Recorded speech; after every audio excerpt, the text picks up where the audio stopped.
Pushpa 2 cinema ఇప్పటి వరకు box office దగ్గర ఎన్ని కోట్లు వసూలు చేసిందో చూద్దాం. అల్లు అర్జున్ అన్న హీరోగా చేస్తున్న పుష్ప 2 సినిమా బాక్సాఫీస్ దగ్గర మొదటి రోజుని విజయవంతంగా పూర్తి చేసుకొని రెండవ రోజులోకి అడుగు పెట్టింది.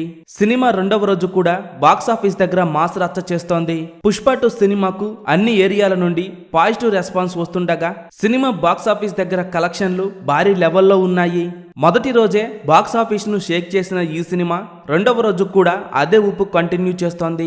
ఇండియన్ సినిమా హిస్టరీలోనే హైయెస్ట్ ఓపెనింగ్స్ అందుకున్న సినిమాగా పుష్ప 2 సరికొత్త రికార్డు క్రియేట్ చేసింది. పుష్ప 2 సినిమా మొదటి రోజు నుంచే అన్ని సినిమా రికార్డ్స్ బ్రేక్ చేస్తూ రాగా ముందుగా అడ్వాన్స్ బుకింగ్స్ తో Devara first day openings record ని బ్రేక్ చేసింది. దేవరా సినిమా మొదటి రోజు వరల్డ్ వైడ్ గా 172 కోట్ల గ్రాస్ కలెక్షన్స్ వసూలు చేయగా అడ్వాన్స్ బుకింగ్స్ తో Pushpa 2 cinema Devara record break చేసింది. ప్రభాస్ అన్న హీరోగా నటించిన కల్కి సినిమా మొదటి రోజు 183 కోట్లు వసూలు చేయగా పుష్ప 2 సినిమా కల్కి సినిమా రికార్డు కూడా బ్రేక్ చేసింది. ఇప్పటి వరకు ఇండియా వైడ్ గా హైయెస్ట్ ఓపెనింగ్స్ అందుకున్న సినిమాలలో బాహుబలి 2 మొదటి రోజు 215 కోట్ల గ్రాస్ కలెక్షన్స్ వసూలు చేసి టాప్ 2లో ఉండగా ఇప్పుడు పుష్ప 2 సినిమా బాహుబలి 2 రికార్డు కూడా బ్రేక్ చేసింది. ఫైనల్ గా ఆల్ టైమ్ ఓపెనింగ్స్ అందుకొని టాప్ 1లో ఉన్న RRR సినిమా రికార్డును కూడా పుష్ప 2 బ్రేక్ చేసింది.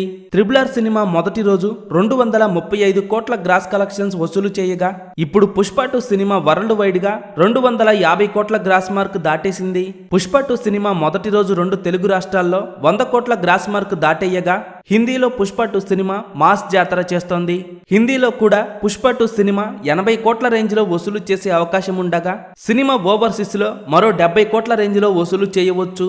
టోటల్ వరల్డ్ వైడ్ గా పుష్ప 2 సినిమా మొదటి రోజు 260 కోట్ల నుండి 280 కోట్ల రేంజ్ లో వసూలు చేసే అవకాశం ఉండగా సినిమా రెండవ రోజు కలెక్షన్స్ తో పుష్ప 2 సినిమా 400 కోట్ల గ్రాస్ మార్క్ దాటేయటం ఖాయం. అల్లు అర్జున్ అన్న హీరోగా చేసిన పుష్ప 2 సినిమా మీరు చూసి ఉంటే సినిమా మీకు ఎలా అనిపించిందో కింద కామెంట్స్ రూపంలో చెప్పండి.